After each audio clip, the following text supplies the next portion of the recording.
Good morning, everyone. It is Friday, the 5th of January, 2024. It's 9 a.m., which means it's time once again for our mindful moment. I'm Dr. Jonathan Zenz. I'm the spiritual leader at Unity of Tucson. We are an inclusive and loving spiritual center right in the heart of Tucson, Arizona, the Sonoran Desert, the old Pueblo, whatever moniker you choose to give to this beautiful part of the country. And we're here to engage. That's what we're here to do at 9 a.m. every weekday. What are we engaged in? We're engaged in spiritual practice. And I choose to do this every weekday at 9 a.m. because what I have found is that the engagement of spiritual practice on a consistent and regular basis is something that has enhanced the quality of my life. And so that's what I'm here to do. Whether you're watching live or on the replay, I would love for you to post a comment and let me know that you are here. I'm always delighted to see the comments come through. And I do want to let you know this little tidbit of information. You've heard it before if you've been here before, but I'm going to remind you. And if this is the first time you're hearing this, I invite you to really hear this. You are love. You are light. You are life. You are magnificent. You're absolutely magnificent. And I am so grateful that you shine your light and share your magnificence with the world. Keep doing that. Keep doing that. And you don't have to do magnificence. You just have to allow your innate beingness to shine through. That's magnificent.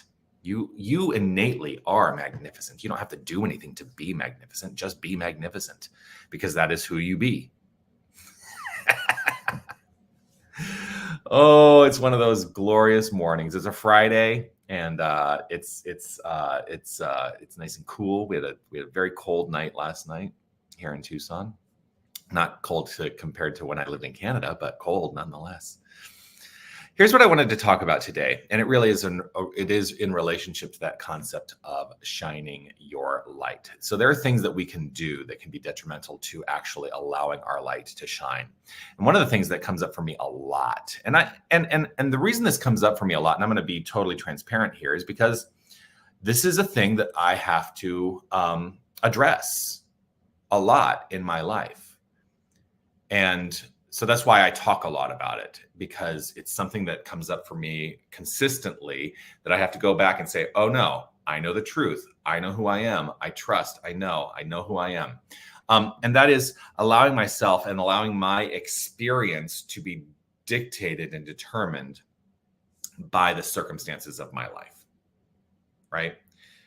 So what does that mean? That means anything in the world, anything exterior to ourselves, which is, the circumstances of our lives. Those are things that we can actively take on and begin to define how we will express and be.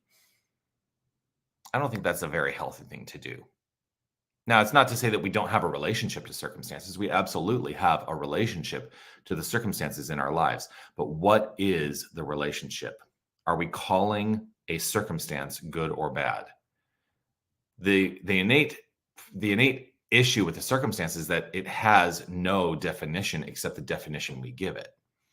And so I'm trying to look around, so this is maybe the silliest thing I've ever done. So there's this Nagshampa incense that sits on this is my husband's office in our home. It sits on his desk. I like the smell of it. There are many people who don't like the smell of it. But the smell is the smell. That's the circumstance. The relationship we have to the circumstance is how we will experience. So some people will be really offended by the smell. They will not like this smell. And there are people who will absolutely love this smell. I love the smell. Mm. So that's just one example. Another example, perhaps, is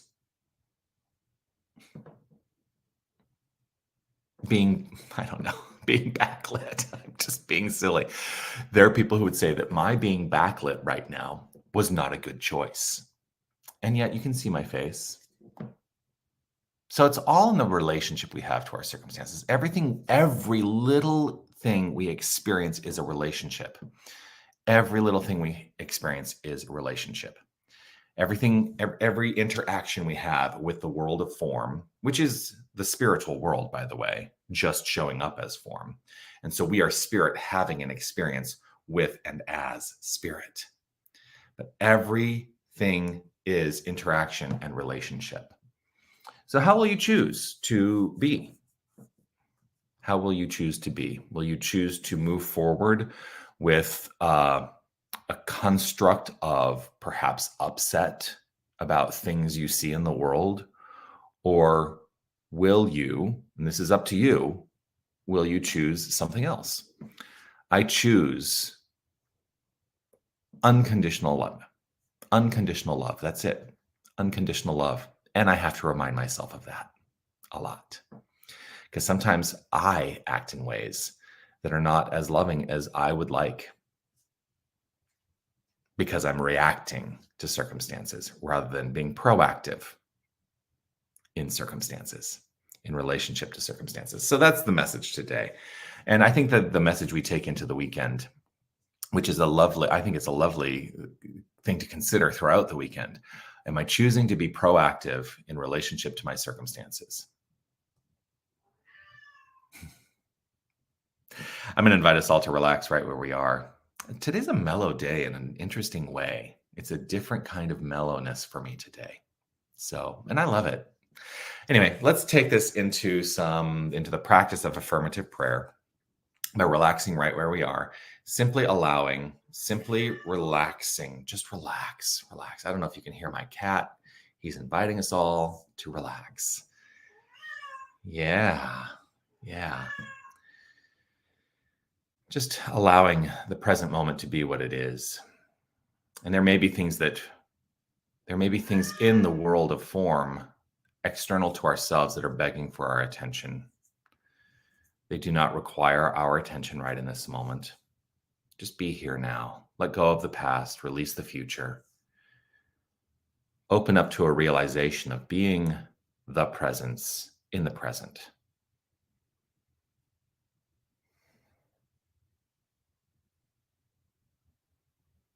And it is right in this present moment that I accept a greater understanding. I let my mind be concentrated on and focused on this understanding that there is only God.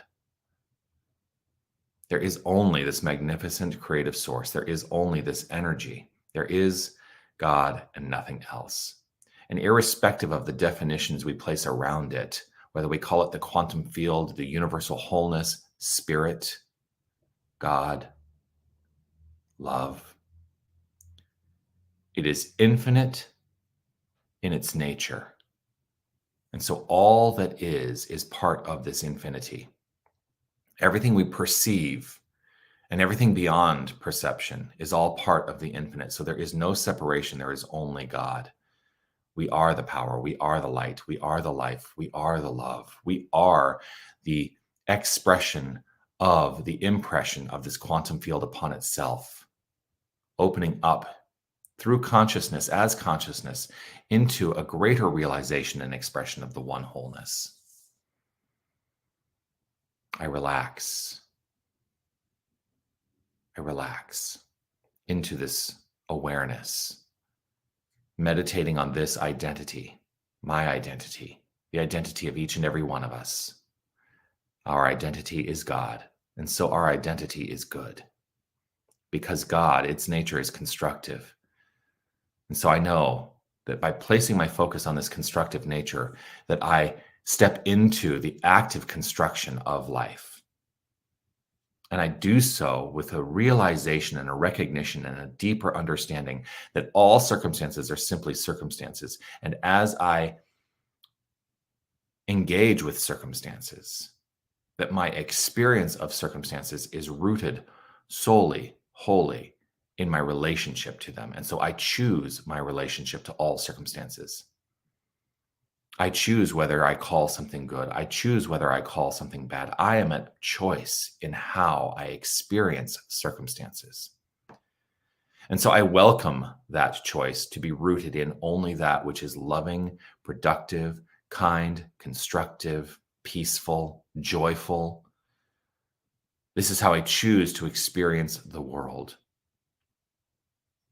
This is how I choose to experience the world. And what a magnificent blessing to know that I am at choice, as are we all. Each and every one of us, we are at choice. There can be no separation from the divine. And so we are the choosing faculty of God. And so with gratitude and appreciation overflowing from within, I simply let it be. I relax, I trust, I know, and I allow it to be so, affirming it by saying, and so it is. Amen.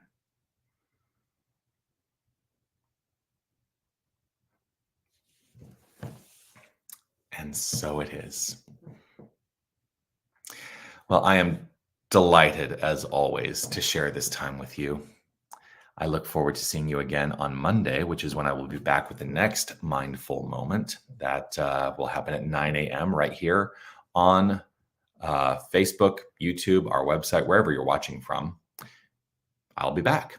But there are other things that are happening, of course. I can see you on Sunday morning.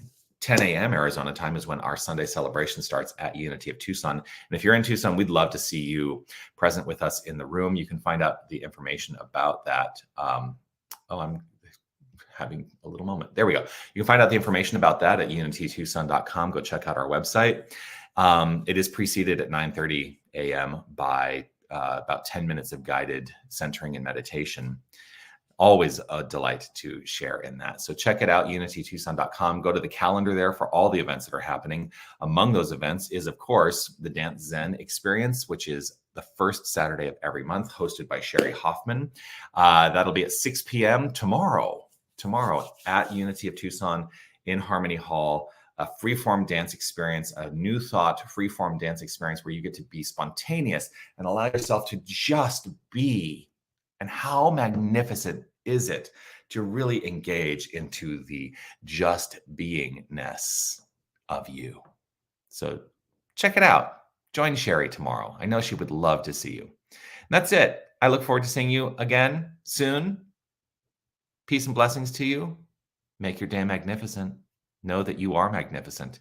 And it's not because of anything you do, like I said before. It is just the truth of who you are. So keep shining your light. All right. Bye, everybody.